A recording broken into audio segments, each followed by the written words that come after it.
راستے میں حضرت امام حسین رضی اللہ عنہ سے ملاقات ہو گئی۔ آپ علیہ السلام کھیل رہے تھے۔ حضور اکرم صلی اللہ علیہ وسلم ان کو دیکھ کر صحابہ کرام سے آگے تشریف لے گئے اور شہزادے کو پکڑنے کے لیے دونوں ہاتھ آگے بڑھائے تو امام حسین علیہ السلام نے ادھر ادھر بھاگنا شروع کر دیا اور حضور اکرم صلی اللہ علیہ وسلم نے ان کو پکڑ لیا اور تبسم فرمانا شروع کر دیا، اور ساتھ ہی آپ صلی اللہ علیہ وسلم نے شہزادے کو بوسہ دیا اور فرمایا کہ حسین مجھ سے ہے اور میں حسین سے ہوں، جو شخص میرے حسین سے محبت کرے گا اللہ بھی اس سے محبت کرے گا، حضرت حسین میرا نواسہ ہے۔ ناظرین کرام، آج ہم امام الاولیاء سیدنا غوث الاعظم سیدنا شیخ عبد القادر جیلانی رحمہ اللہ کی کرامات کے حوالے سے گفتگو کریں گے۔ آج میرے ساتھ میری اس علمی بزم میں شریک گفتگو ہیں، آپ ان کو جانتے ہیں، ملک کے معروف اہل علم میں آپ کا اسکالرز میں شمار ہوتا ہے جناب مفتی محمد فاروق القادری صاحب، ان کے ساتھ ایک یونیورسٹی کے سینئر استاد ڈاکٹر سعید احمد سعیدی، ان کے ساتھ نوجوان اسکالر پروفیسر ناصر محمود شامل ہیں۔ ناظرین کرام، سیدنا عبد القادر جیلانی رحمہ اللہ کی کرامات، اگر میں یہ بات کہوں تو یہ حقیقت پر مبنی ہے کہ تاریخ اولیاء میں جتنے اولیاء کی تاریخ ہمارے پاس ہے اس میں امام الاولیاء سیدنا عبد القادر جیلانی رحمہ اللہ کی کرامات سب سے بڑھ کر ہیں، اور اس کا ایک ثبوت، کرامات پہ تو والیوم اینڈ والیوم لکھے گئے اب تک، لیکن سب سے بڑا ثبوت یہ ہے کہ بظاہر امام ابن تیمیہ، جن کو سمجھا جاتا ہے کہ وہ تصوف کے بہت بڑے مخالف تھے اور ناقد تھے، وہ بھی یہ فرماتے ہیں کہ سیدنا عبد القادر جیلانی کی کرامات حد تواتر کو پہنچی ہوئی تھی، اور ابن قدامہ جیسے لوگ جو تھے وہ جا کے ان کے سامنے زانو تلمس طے کرتے تھے، اور کرامات تو اتنی اولیاء کرام نے آپ کی بیان کی۔ آپ وہابی ولی تھے، پیدائشی ولی، پیدا ہوتے ہی والدہ کا دودھ نہیں پیا چونکہ رمضان المبارک میں آپ کی پیدائش ہوئی تھی، اور جس دن آپ پیدا ہوئے کرامت کا ظہور اس طرح ہوا کہ گیلان میں 1100 بیٹے اس دن پیدا ہوئے، کسی کے ہاں بیٹی پیدا نہیں ہوئی۔ اور آپ کا کرامت یہ بھی ہے کہ جب آپ اپنے استاد کے پاس گئے تو پہلے دن ہی 18واں پارہ جو تھے وہ اپنی والدہ کے بطن میں حفظ کیے ہوئے تھے، اور پھر آپ کی والدہ فرماتی ہیں کہ جب میں چھینک آنے پر الحمدللہ کہتی تو میرے بطن سے آواز آتی یرحمک اللہ۔ تو پیدائشی ولی تھے، جنات بھی آپ کے مرید تھے، اور ملائکہ آپ کی محفل میں آتے تھے، اور حضرت خضر علیہ السلام آپ کی محفل میں آتے تھے، اور 70 ہزار لوگوں کا اجتماع ہوتا تھا، اور وہ جو مشہور واقعہ، ایک نہیں کس طرح لوگوں کی، وہ جو کہتے ہیں نا کہ کوئی اندازہ کر سکتا ہے اس کے زور بازو کا، نگاہ مرد مومن سے بدل جاتی ہیں تقدیریں۔ ایسا ہوا کہ چور آئے اور کتب بن کے چلے گئے، ڈاکو آئے تو ان کی قسمت بدل گئی اور وہ بڑے بڑے اولیاء کرام بن گئے، اور کتنے لوگوں کی قسمت آپ نے بدل دی۔ ہزاروں لوگ وہ تھے جو دائرہ اسلام میں آپ کی تعلیمات کے نتیجے میں آئے، اور توحید پر آپ کا جو یقین تھا اس کا اندازہ اس بات سے ہو سکتا ہے کہ آپ خود درس دے رہے تھے لوگوں کو، اور کہہ رہے تھے کہ اللہ کریم اگر نہ چاہیں تو کسی کو نقصان نہیں پہنچ سکتا، مشیت میں جو لکھا ہوا ہے وہ ہو کے رہتا ہے۔ اتنی دیر میں ایک سانپ آپ کی گردن کے ارد گرد چکر لگاتا ہے، اور آپ بالکل اسی طرح اپنا درس دیتے رہتے ہیں، پھر وہ سانپ چلا جاتا ہے۔ تو لوگوں نے کہا حضرت سانپ آیا تھا اور آپ اطمینان سے بیٹھے رہے۔ فرمایا میں جو کچھ کہہ رہا تھا اس کے مطابق میں عمل نہ کرتا تو پھر لوگ کیا کہتے۔ یہ وہ ہستیاں تھیں جن کی وجہ سے دین اسلام کو اس دور میں تقویت نصیب ہوئی، اور یہ بھی میں تو آپ کی کرامت سمجھتا ہوں کہ آپ حکمرانوں کو باقاعدہ حکم نامہ جاری کرتے تھے کہ یہ عبد القادر جیلانی کی طرف سے حکم ہے، اور کیوں نہ ہوتا کہ بادشاہ وقت آتا ہے کہتا ہے جی میں نے آپ کی بڑی کرامات سنی ہے، کوئی ہمیں بھی کرامت دکھایا۔ آپ نے کیا چاہتے ہو؟ کہا سیب کھانا چاہتا ہوں۔ اس کا خیال تھا سیب کا موسم نہیں ہے، یہ کہاں سے لائیں گے؟ آپ نے فضا میں ہاتھ بلند کیے، 2 سیب آئے، چھری منگوائی، بادشاہ کو دے دی، خلیفہ وقت کو، ایک خود کاٹا۔ جب آپ نے اپنا سیب کاٹا تو اس میں سے خوشبو اور حلے تھے خوشبو کے، جب بادشاہ نے کاٹا تو بیچ میں سے کیڑے نکل آئے۔ اس نے کہا جناب یہ کیا، سیب تو آپ نے فضا سے پکڑے اور میرے سیب میں کیڑے نکل آئے، آپ کا سیب خوشبودار ہو گیا۔ فرمایا یہ ہاتھ کی برکت ہوتی ہے، ظالم کا ہاتھ جب کسی چیز کو لگتا ہے تو اس میں کیڑے پڑ جاتے ہیں، اور جب کسی اللہ والے کا ہاتھ لگتا ہے تو اس میں خوشبو پیدا ہو جاتی ہے۔ تو سیدنا عبد القادر جیلانی امام الاولیاء اور تمام اولیاء نے آپ کا سکہ مانا ہے۔ جب آپ نے یہ ارشاد فرما دیا کہ میرا ولی، میرا قدم تمام اولیاء کی گردنوں پر ہے، تو خواجہ غریب نواز جیسی ہستی خراسان میں بیٹھے ہوئے کہہ رہے ہیں کہ گردن پر ہی نہیں میری آنکھوں پر بھی، میرے دل پر بھی ہے۔ تو ناظرین کرام، آپ کی کرامات جو ہیں آج ان کے تذکار پاک ہم کریں گے۔ میں اپنے مہمانوں کا تعارف کرا چکا ہوں، مفتی فاروق القادری صاحب چکری ہیں، تو آج یہ بھی کوئی اپنی کرامت دکھائیں گے یا کرامات سنائیں گے؟ بسم اللہ الرحمن الرحیم۔ جی ہماری کرامت یہی ہے کہ ہم غوث الاعظم کے مرید ہیں، سبحان اللہ، اور یہ بھی غوث الاعظم کی کرامت ہے سلیکٹ کر کہ لیا، ہمیں یہ شرف نصیب ہوا ہے۔ اس حضرت شارح مسلم شیخ امام نووی رحمۃ اللہ علیہ فرماتے ہیں کہ اس امت میں جتنے اولیاء آئے ہیں، ایک ولی ایسا، جی ریاض الصالحین والے، شرح صحیح مسلم والے، آپ فرماتے ہیں اس امت کے تمام اولیاء میں ایک ولی ایسا ہے جس کی کرامات کو گنا نہیں جا سکتا، اس قدر حد شمار سے بڑھ کر ہیں، اور وہ ہیں شیخ عبد القادر جیلانی، حضور سیدی غوث اعظم رضی اللہ تعالیٰ عنہ۔ حضرت شیخ احمد رفاعی رحمۃ اللہ علیہ سیدی غوث اعظم کا ایک فرمان بیان کرتے ہیں فرماتے ہیں کہ غوث پاک فرماتے ہیں کہ میرے دائیں طرف شریعت کا سمندر ہے سبحان اللہ۔ اور میرے بائیں طرف حقیقت کا سمندر ہے۔ واہ واہ، میں جب چاہتا ہوں شریعت کے سمندر میں غوطے لگاتا ہوں اور اس سے فیض یاب ہوتا ہوں، اور جب چاہتا ہوں حقیقت کے سمندر میں غوطہ زن ہوتا ہوں اور اس سے فیض یاب ہوتا ہوں اور دوسروں کو فیض یاب کرتا ہوں۔ سیدی غوث اعظم رضی اللہ تعالیٰ عنہ کو اللہ تعالیٰ نے اس قدر باطنی ترقی اور اپنی قربت اور اتنے بلند مراتب عطا فرمائے تھے کہ آپ فرماتے ہیں لولا لجام الشریعت علی لسانی لاخبرتکم بما تاکلون وما تدخرون انتم بین یدی کالقواریر۔ آپ فرماتے ہیں اگر میری زبان پر شریعت کی لگام نہ ہو، بندش نہ ہو، تو میں تم سب کو یہ بتایا کروں کہ آج تم کیا کھا کر آئے ہو اور یہاں سے جانے کے بعد کیا کھاؤ گے۔ اور پھر فرمانے لگے کہ تم سب میرے سامنے یوں ہو جیسے شیشے کی بوتل ہوتی ہے، تمہارا ظاہر اور تمہارا باطن اللہ نے میری آنکھ کے سامنے روشن رکھا ہو۔ اس کا اندازہ اس بات سے لگائیں کہ سیدی غوث اعظم کے ایک مرید تھے شیخ ابو عبداللہ محمد بن ابو الفتح ہروی رحمہ اللہ۔ یہ ہروی ہرات سے ہے۔ جی ہاں، ان کا قد بہت پست تھا، لیکن سیدی غوث اعظم ان کو فرماتے تھے محمد طویل، لمبے قد والا۔ تو یہ عرض کرنے لگے حضور میں تو صغیر ہوں، آپ مجھے طویل فرماتے ہیں۔ تو آپ نے فرمایا کہ تم طویل العمر اور طویل الاسفار ہوگے، تمہاری عمر بھی لمبی ہوگی، سفر بھی بہت کرو۔ ان کی 135 سال عمر ہوئی اور انہوں نے پوری دنیا کی سیر کی۔ سبحان اللہ۔ اور یہ واقعہ سیدی غوث اعظم اس وقت بیان کر رہے ہیں جب انہوں نے کسی شے کا آغاز بھی نہیں کیا تھا۔ اسی طرح سیدی غوث اعظم کے لخت جگر ہیں شیخ عبد الوہاب رحمہ اللہ تعالی، فرماتے ہیں ایک دفعہ ہمارے والد گرامی بہت سخت علیل ہو گئے، مرض اتنا بڑا کہ ہم سمجھ گئے کہ شاید وقت آخر آ پہنچا ہے، ہم رونے لگ پڑے۔ تو اسی اثنا میں آپ بولنے لگ پڑے اور ارشاد فرمایا کہ غمگین مت ہو اور پریشان مت ہو، ابھی میری موت نہیں آنے والی، کیونکہ ہماری پشت میں ہمارے بیٹے یحییٰ ابھی موجود ہیں، جب تک وہ پیدا نہیں ہو جاتے، دنیا میں آ نہیں جاتے، ہمارا اس وقت تک وصال نہیں ہوگا۔ تو سیدی غوث اعظم صحت یاب ہو گئے۔ آپ فرماتے تھے کہ لوح محفوظ ہمارے سامنے ہے، اور پھر وہ جو ارشاد ہے نظر تو الی بلاد اللہ جمن کخردلۃ علی حکم اتصالی، تو بات تو ساری واضح ہو گئی۔ بالکل ایسے۔ جی بہت شکریہ حضرت شاہ ولی اللہ محدث دہلوی رحمۃ اللہ علیہ نے فرمایا کہ جو فیض نصیب ہوتا ہے اس کے دو طریقے ہوتے ہیں، بطریق خلافت یا بطریق نبوت۔ اور حضرت شیخ عبد القادر جیلانی قدس سرہ العزیز وہ شخصیت ہیں جن کو بطریق ولایت بھی اور بطریق نبوت بھی دونوں طریقے ان کے اوپر جمع ہوئے۔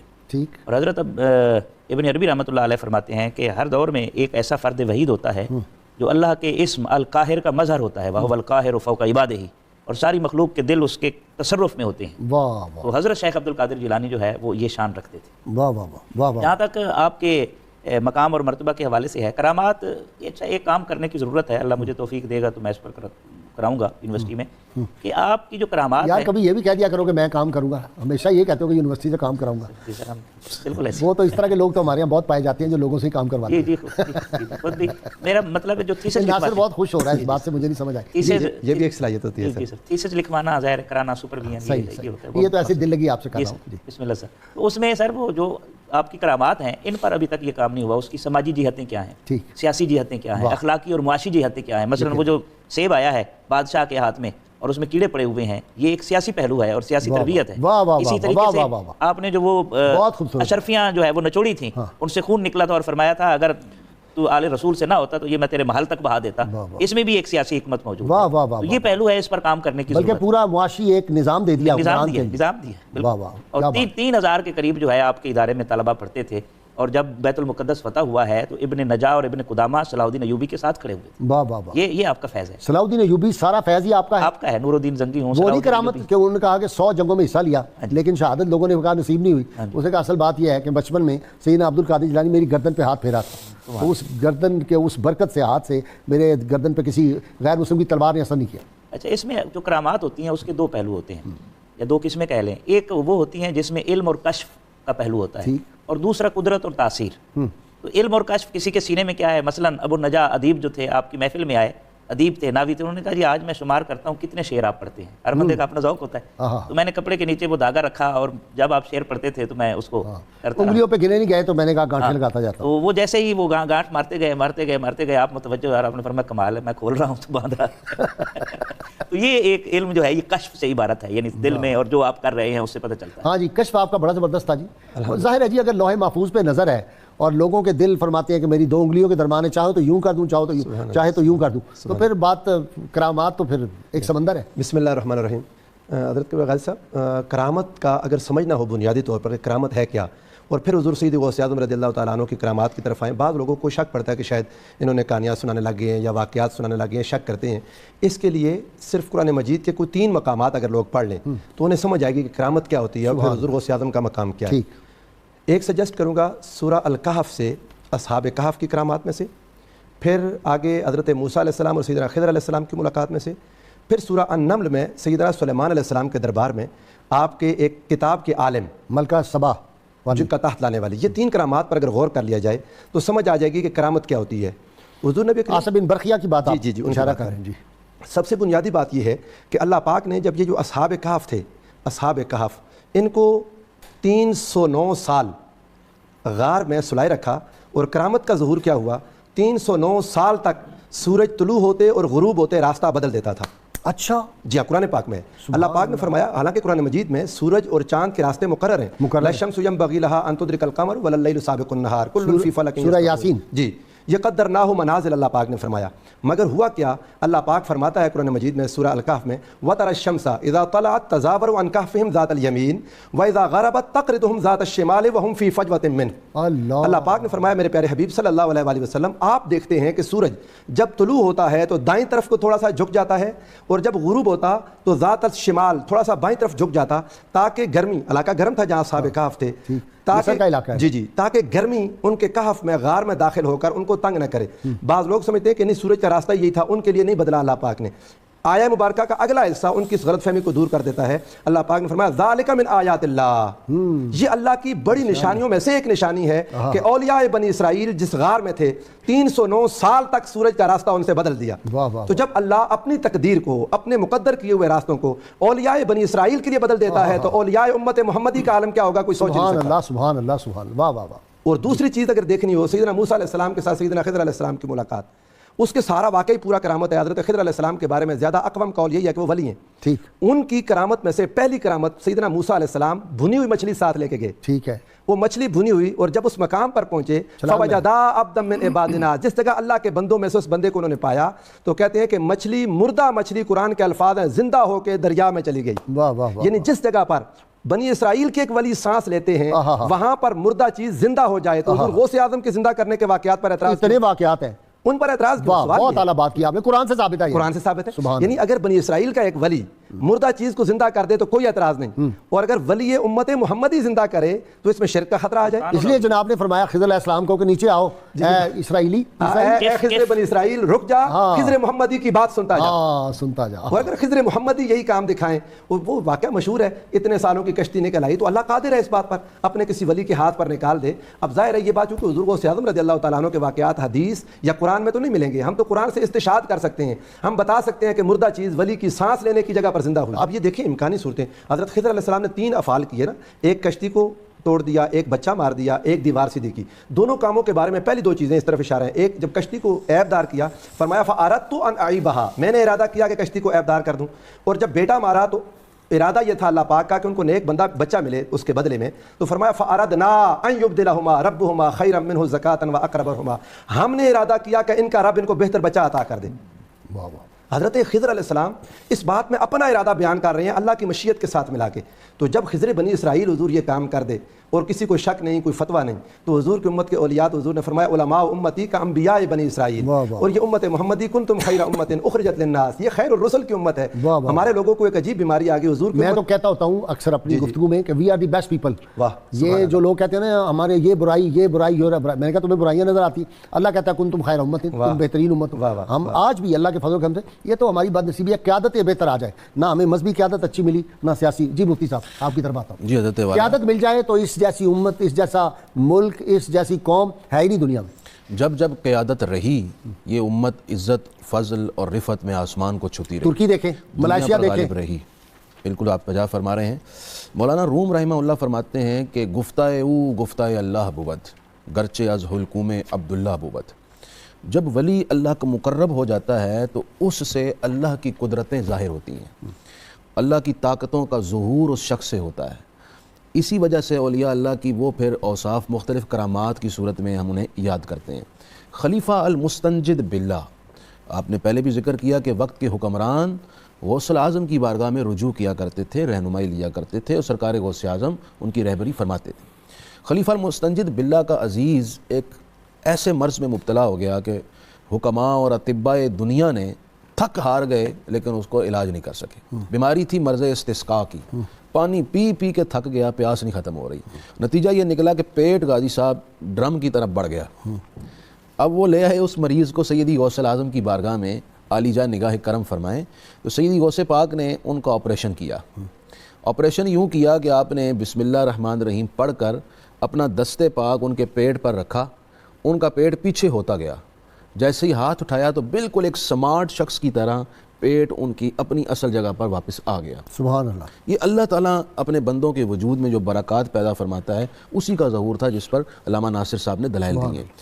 سیدی غوث اعظم کے دور میں دریائے دجلہ، جس کے ایک طرف کاظمین، ایک طرف سیدی غوث اعظم کا دربار علی وقار امام اعظم کا ہے، وہاں چائے پینی ہے چل کے آپ نے ماشاء اللہ جی انشاءاللہ، تو وہاں بڑا اچھا ریسٹوران تھا، یاد ہے نا آپ کو؟ بالکل بالکل ایسے ہی دریائے دجلہ کی ہم نے بھی زیارت کی ہے۔ دریائے دجلہ میں ایک دفعہ طغیانی ہوئی، پانی اتنا بڑھ گیا کہ ارد گرد کے جو مکانات تھے وہ ڈوبنے لگ پڑے۔ تو اہل بغداد جانتے تھے کہ ہمارے مسئلے کا حل اللہ نے کہاں رکھا ہوا ہے، تو وہ آ گئے سیدی کی بارگاہ میں، حضور غوث اعظم نگاہ کرم کریں، پانی بڑھ گیا ہے، ہم لوگ تباہ ہو رہے ہیں۔ اس سے آپ اندازہ لگائیے کہ ڈاکٹر صاحب جو توجہ دلا رہے تھے کہ سماج میں اولیاء کرام لوگوں پر کتنے مشفق اور مہربان تھے اور ان کے مسائل کے حل کے لیے کتنے ایکٹیو رہتے تھے۔ غوث اعظم نے یہ سنا تو لوگوں کو پریشان ہے، آپ آ گئے اور آپ ایک ڈنڈا لے کر آ گئے دریائے دجلہ پر، تو آپ نے اس چھڑی کو پانی کے اوپر مارا کہ واپس چلو واپس چلو۔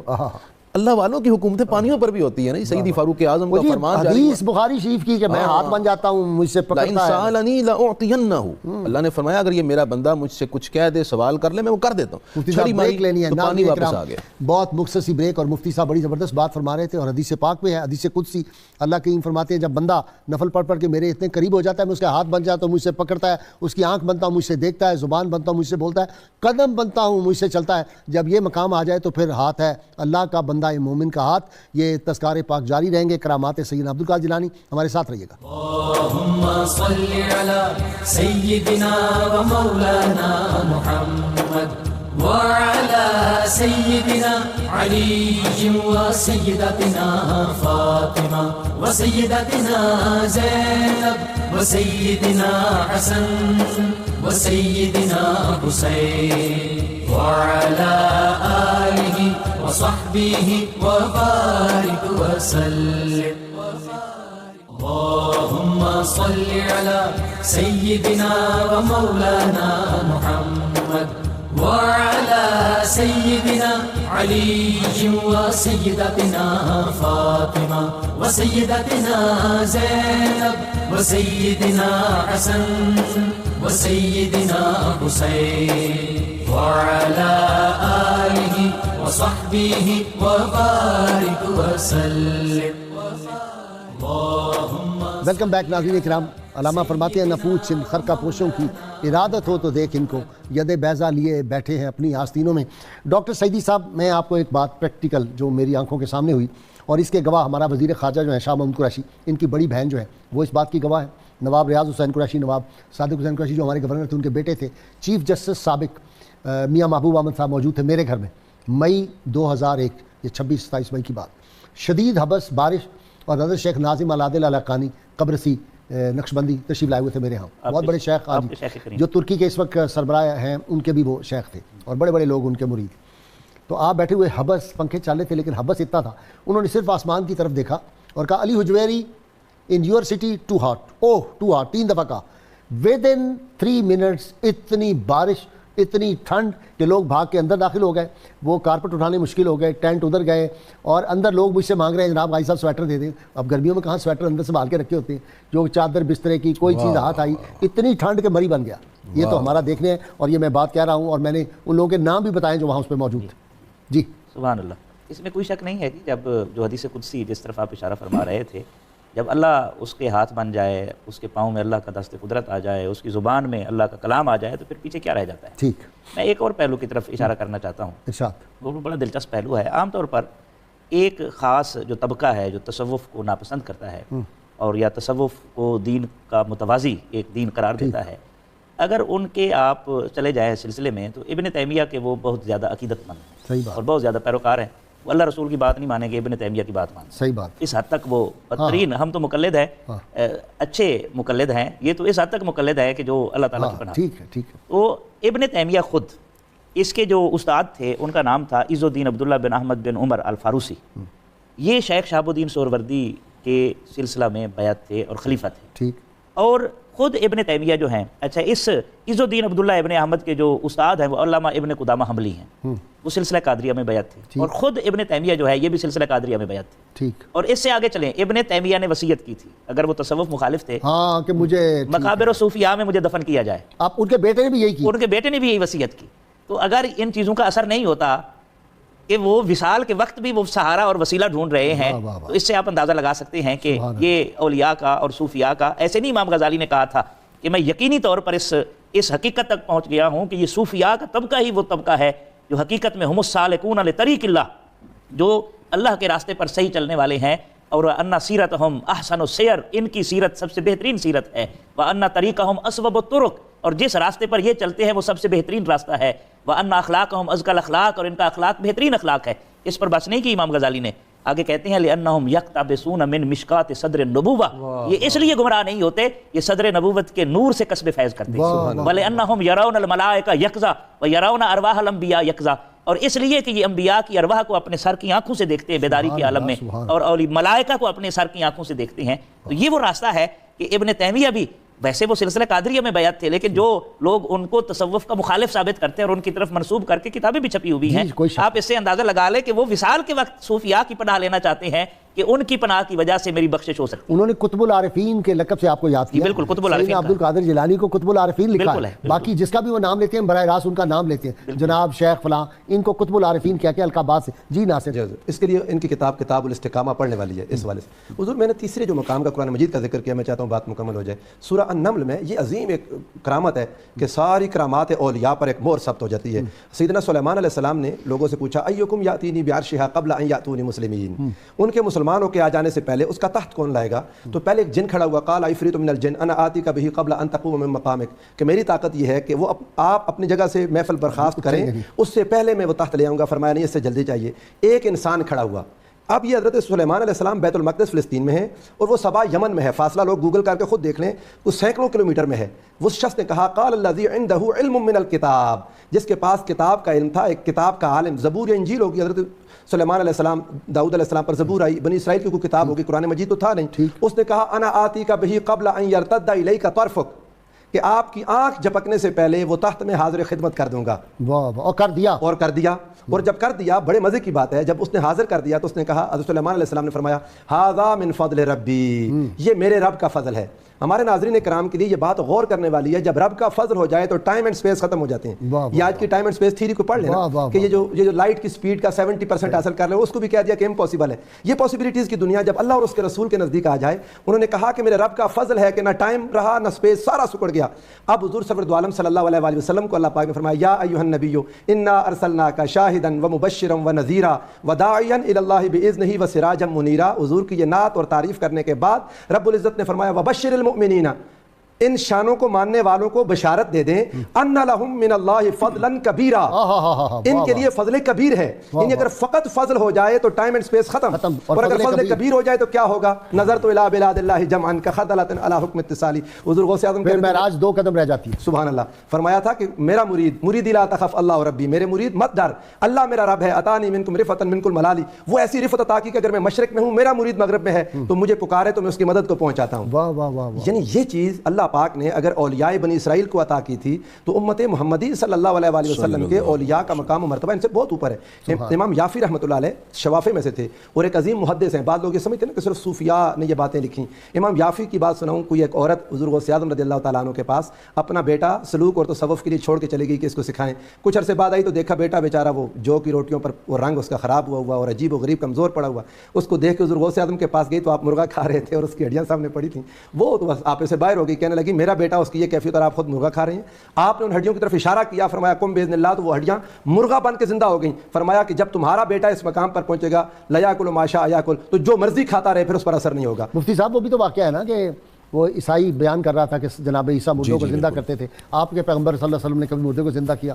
سیدنا عبد القادر جیلانی پاس سے گزر رہے تھے, آپ نے کہا یہ کیا بات تم کر رہے ہو, تو حضور صلی اللہ علیہ وسلم کے غلاموں کی شان ہے, چلو قبرستان میں بتاؤ, جو قبر کو ہاتھ لگاؤ گے اس کو میں زندہ کروں گا اللہ کے فضل سے, اللہ کی توفیق سے. تو وہ جب گئے تو آپ نے فرمایا یہ تو ایک گانے والی کی قبر ہے جو بہت پہلے فوت ہوا تھا, اور پھر اس کو کہا کم باذن اللہ, تو کہتے ہیں وہ قبر شک ہوئی اور وہ باہر نکل آیا. آپ نے جو بھی مضامین سازوں سمیت, وہی میں نے کہا سازوں سمیت نکلا. تو یہ تو واقعی اولیاء کرام. اس پر میں آپ کو حضور غوث الاعظم کا اپنا ایک فرمان پیش کرتا ہوں, فتوح الغیب شریف میں ہے یہ فرمان.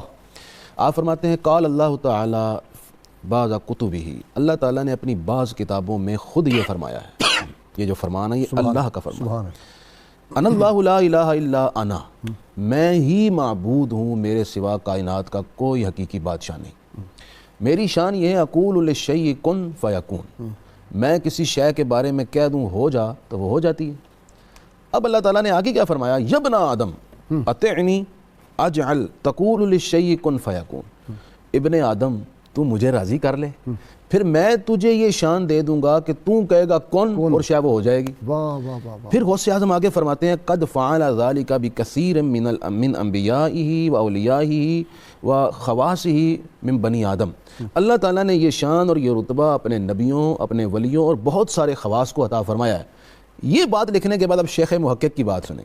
شیخ محقق شیخ عبداللہ محدث دہلوی فرماتے ہیں یہ رتبہ جن خواص اولیاء کو ملا ہے نا, ان میں سے خود سیدی غوث اعظم شیخ عبد القادر جیلانی کی ذات والا بھی ہے. یہی وجہ ہے کہ آپ مرغی کو فرماتے ہیں چل زندہ کھڑا ہو جاتی ہے, اس مردے کو کہا زندہ کھڑا ہو جائے وہ ہو جاتا ہے. جو آپ فرماتے تھے ویسا ہی ہو جاتا تھا. اس کا بنیادی سبب ہی یہی تھا کہ اللہ تعالیٰ نے آپ کو مرتبہ کن پر فائز کر دیا تھا اپنے کرم, اپنے فضل اور اپنی عطا سے. سیدی غوث اعظم رضی اللہ تعالیٰ کی بارگاہ میں ایک شخص حاضر ہوا. یہ بات سننے کے بعد اب ناظرین کو یہ ذہن بنانا چاہیے کہ کرامت کہتے ہی اسے ہیں جس کو عام طور پر ذہن قبول نہیں کرتا. وہ خارق عادت اور معمول سے ہٹ کر ایک بات ہوتی ہے, 5 حواس سے اوپر کی یہ چیز ہے. عقل جو ہے وہ تو اللہ جس سے چاہے عطا کرے. ایک بندہ آ گیا جی, کہا جناب دعا کریں اللہ مجھے بیٹا عطا فرما دے. آپ نے دعا کی, اس کو بیٹی ہو گئی. اب وہ بیٹی کو لے کر کپڑے میں لپیٹ کر غوث اعظم کی بارگاہ میں آ گیا. عرض کی حضرت والا میں نے التجا کی تھی کہ آپ دعا کریں بیٹا ہو, اور اللہ نے تو مجھے بیٹی عطا فرما دی ہے. اب میں اچھا ایسا ہوا ہے. سیدی غوث اعظم کا یہ بھی فرمان ہے کہ میں جو تقدیر ہے نا, تقدیر کی 2 قسمیں, مبرم ایک معلق.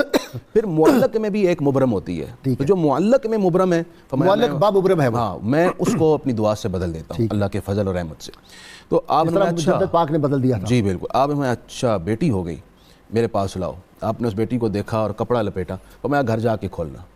اب وہ لے کر چلا گیا, گھر جا کر اس نے کپڑا ہٹایا تو اللہ تعالیٰ نے اس کو بیٹے میں تبدیل فرما دیا تھا. بھائی شیخ اکبر محی الدین ابن عربی کس کی دعا سے پیدا ہوئے؟ ان کے والد کہا کہ لوح محفوظ میں تمہارے لیے کوئی اولاد نہیں ہے, میری پشت میں ہے ایک بیٹا, اپنی پشت میری پشت سے ملاؤ, اور نام بھی اس کا محی الدین رکھنا. علی جا وہ تو بہت بڑی شان والے ہیں. خود ایک مکتبہ فکر کے شیخ مولانا اشرف علی تھانوی حفاظات یومیہ میں لکھتے ہیں کہ میری والدہ کے ہاں اولاد زندہ نہیں رہتی تھی. تو اس زمانے میں ایک مجذوب ولی تھے حافظ غلام مرتضیٰ, تو میری نانی انہیں لے کر وہاں چلی گئی. تو حافظ صاحب نے فرمایا کہ اب تمہارے 2 بیٹے ہوں گے, ایک کا نام اشرف علی خان رکھنا اور ایک کا نام اکبر علی خان رکھنا, تو وہ زندہ رہیں گے. اچھا. کہتے ہیں جی پھر میری والدہ نے میرا نام اشرف علی خان رکھا اور میرے بھائی کا نام اکبر علی خان رکھا, تو میری والدہ کی اولاد زندہ رہنے لگ پڑی, ورنہ جو بچہ پیدا ہوتا تھا وہ فوت ہو جایا کرتا تھا. تو یہ اولیاء کرام کی نسبتوں کی برکات اس سے ضرور ملتی ہیں جس کے ذہن میں, جس کی سوچ میں ستھرائی ہو, عقیدت ہو, محبت ہو. اچھا نظر تو کئیوں کو آتی ہیں, لیکن وہ یہ کہتے ہیں کہ یہ حسن اتفاق تھا. میرا قول یہ ہے کہ نہیں, حسن انتظام ہے رب کا, اور اس سے بڑھ کے ایک اور درجہ ہے, وہ حسن اللہ کا حسن انتخاب ہے. وہ ہے حلیمہ سعدیہ, حسن انتخاب وہ ہے. سیدنا عبداللہ ہے رب کا حسن انتخاب, سیدہ آمنہ ہے حضور وہ اللہ تعالیٰ کا حسن انتخاب. حسن انتظام یہ ہوتا ہے جو آپ بیان فرما رہے ہیں. جی سیدی آپ کی طرف. یہ جو ہے نا کرامات کے حوالے سے, کرامت ہوتی کیا ہے؟ یہ ایک تو یہ معجزے کا پرتو ہے. ٹھیک ہے. دوسرا اللہ نہیں, کرامت بھی جو ہوتی ہے وہ اصل میں اس نبی کا معجزہ ہوتا ہے, معجزے کا پرتو ہوا نا, عکس ہوا اس کا. اچھا دوسرا یہ کہ جو گمراہ لوگ ہوتے ہیں ان کی گمراہی کے لیے ہدایت کا سامان ہوتی ہے. صحیح بات. تیسرا اس بندے کے اعزاز اور اکرام میں اضافے کا سبب ہوتی ہے. ٹھیک. یہ کافی ساری اس کی حکمتیں ہیں. حضرت غوث اعظم رضی اللہ عنہ کی کرامتیں زیادہ ہیں کیوں؟ یہ ایک بڑا سوال ہے, بڑا اچھا اور سوال آپ نے کیا. مختلف اذہان میں آ سکتا ہے کہ اتنی کثرت سے کہ ابن تیمیہ بھی لکھیں کہ تواتر سے ثابت ہیں, ابن حجر اسقلانی لکھیں, امام زابی لکھیں, یہ سارے ائمہ ہیں, اور سارے بعد کے اولیاء لکھیں, اور سارے بعد کے اولیاء لکھیں. وجہ کیا تھی؟ وجہ یہ تھی کہ جو آپ کا دور ہے, آپ بہتر جانتے ہیں کہ مامون کے زمانے میں جو ہے یہ یونان کا فلسفہ آیا, اقلیت پسندی آئی. تو اس اقلیت پسندی کا جواب اقلیت سے آپ نے دیا. مثلا آپ کے سامنے بڑے عجیب و غریب مسائل آتے تھے جن کا آپ چٹکی میں جواب دے دیتے تھے اور لوگ حیران رہ جاتے تھے. 300 علماء تک وہ فتویٰ جاتا تھا لیکن وہ فتویٰ کسی سے حل نہیں ہوتا تھا, آپ کر دیتے تھے. لیکن کچھ چیزیں ایسی ہوتی ہیں جو تصرف اور کرامت کے ذریعے سے دل میں بٹھائی جاتی ہیں. مثلا امام ابن جوزی محدث ہیں اور بڑے خشک اور سخت قسم کے محدث ہیں. وہ جب آئے آپ کی بارگاہ میں تو آپ نے کوئی تفسیر, ایک آیت کی تفسیر بیان کی. 11 تفسیروں تک وہ کہتے رہے جی میں جانتا ہوں. 40ویں تک پہنچے تو کہا جی یہ جو باقی 29 ہیں میں نہیں جانتا. اب یہاں تک تو تھا کہ ابن جوزی علم سے متاثر ہوتے لیکن آپ کچھ اور چاہتے تھے. آپ نے فرمایا الان نرجع من القال الى الحال, اب ہم قال کو چھوڑ کر حال کی طرف جاتے ہیں. تو ابن جوزی جیسا محدث آدمی جو ہے وہ اپنے کپڑے تار تار کر دیتا ہے اور حال کی کیفیت میں چلا جاتا ہے. تو یہ جو دل کی کیفیات تبدیل کرنی تھی نا, یہ اس یونان کے فلسفے کا علمی رد جو ہے وہ امام غزالی نے کیا تھا اور اس کا عقلی اور روحانی رد جو ہے وہ حضرت عبد القادر جیلانی. سبحان اللہ سبحان اللہ. بھائی ناصر کمال کی بات ڈاکٹر نے کی ماشاءاللہ. آخر میں بات یہاں تک پہنچ جائے تو یہ بات ذہن میں رکھنی چاہیے کہ کرامت اولیاء کرام کا منشا, مدعا اور مقصد نہیں ہوتا. ٹھیک ہے, نہ وہ اسے ظاہر کر کے خوش ہوتے ہیں, چھپاتے ہیں اسے. حضرت خواجہ نظام پاک تو کہتے ہیں کہ یہ کھلونے ہیں ایسے ہی اس راستے کے, اور فرماتے ہیں ولایت کے 100 درجے ہیں اور 17واں 17th درجہ جو ہے یہ کرامت ہے. اس سے آگے کی منزلیں بہت. میں نے اپنے اساتذہ میں سے سنا, کہتے ہیں کہ یہ بائی پروڈکٹ ہے, یعنی اولیاء جو کام کر رہے ہوتے ہیں یہ 7 چیزیں ساتھ ساتھ آ جاتی ہیں اور یہ ایسی بنیادی مقصد ہے نہیں. صحیح ہے. الاستقامت فوق الکرامہ, استقامت کرامت کے اوپر ہے. حضور سیدی غوث اعظم رضی اللہ تعالیٰ عنہ کی کرامات کا بیان زیادہ ہے, آپ کی استقامت کا بیان لوگ نہیں کرتے. کس طرح بچپن سے آپ نے مجاہدے کیے, مراقبے کیے, ریاضتیں کیں, فاقے برداشت کیے, تنگی اور تکلیف برداشت کی, اور اللہ کے حضور قیام کرتے, اللہ کے حضور گڑ گڑاتے, روتے, زہد و ورع, عبادت, تقوی, طہارت. حضور آج ضرورت یہ ہے, علماء سے بھی درخواست کروں گا, خواص سے اور عوام سے, حضور غوث اعظم کی استقامت کو بھی دیکھیں. نہ کبھی آپ پر کسی بادشاہ کا وہ رعب اثر انداز ہو سکا, نہ کسی دنیا دار کی طرف متوجہ ہوئے, نہ دولت سے متاثر ہوتے, نہ کسی اور چیز سے. فرماتے تھے اللہ کے ساتھ ایک تعلق ایسا, گناہ سے بچنے کی تلقین کرتے, نیکی کی طرف متوجہ ہونے کی کہ ظاہر اور باطن نیکی کے ساتھ لگ جائے. تعلق باللہ اور تعلق بالرسول, ربط رسالت, تعلق باللہ, ربط رسالت اور قرآن پاک کی طرف رجوع, یہ حضور غوث اعظم کا کام تھا کہ شریعت اور طریقت کے جامع تھے اور درجنوں علوم, 13 علوم تک ہر روز پڑھاتے. اپنے وصال پاک کے دن تک 90 سال عمر مبارک ہوئی اور ہر سال 3 ہزار طلبہ فاضل ہو کے امت محمدی صلی اللہ علیہ وآلہ وسلم کی خدمت کرتے. اور آپ کی یہ اللہ کے ساتھ اس طرح لگے ہوئے تھے, دنیا سے لالچ نہیں رکھتے تھے جو آج کل لوگ ان کی کرامات کا سہارا لے کے, کوئی کرنٹ بابا بنا ہوا ہے تو کوئی مالشی بابا تو کوئی آپریشن روحانی کرنے لگے. یہ لوگ, ان کو دیکھ کے ان کے پاس جانا چاہیے اگر یہ دنیا دار ہوں. دنیا کی چھوڑو پروگرام ہے آج کل بھی, وہ کہہ رہے ہیں جی میں بارش جو ہے اس کو کہا فرشتے کو بھاگ جاؤ, بارش نہیں. مفتی صاحب کے شہر میں تو ایسے لوگ بھی جو کہتے ہیں جی بارش کے فرشتے کو بھاگ جاؤ, وہ بھاگ گیا فلانا, خود بیمار ہوئے ہیں جا کے سٹنٹ ڈلوا رہے ہیں. لوگ جہاں بھی جائیں, حضور لوگ جہاں بھی جائیں, ان سے گزارش ہے دیکھیں کہ اس کو دیکھ کے اللہ یاد آ جائے, اس کی مجلس میں علم ملے, اس کے پاس اخلاق اللہ کے اخلاق ہوں. تخلقوا باخلاق اللہ. حضور سیدی غوث اعظم چھپتا نہ ہو, چھپتا ہو. کیوں نہیں مفتی صاحب, بالکل ایسی بات ہے. اس میں کافی دیر ہو گئی ہے, آج کل بہت شروع ہو گیا ہے, اللہ معاف کرے. کافی دیر ہو گئی ہے, کوئی شعر نہیں پڑھا گیا تو ایک شعر میرے ذہن میں سیدی اعلیٰ حضرت کے 2 شعر آ رہے ہیں. تیری عزت تیری رفعت تیرا فضل, بفضلی ہی افضل و فاضل ہے یا غوث, ورفعنا لک ذکرک کا ہے سایہ تجھ پر, بول بالا ہے ذکر ہے اونچا تیرا.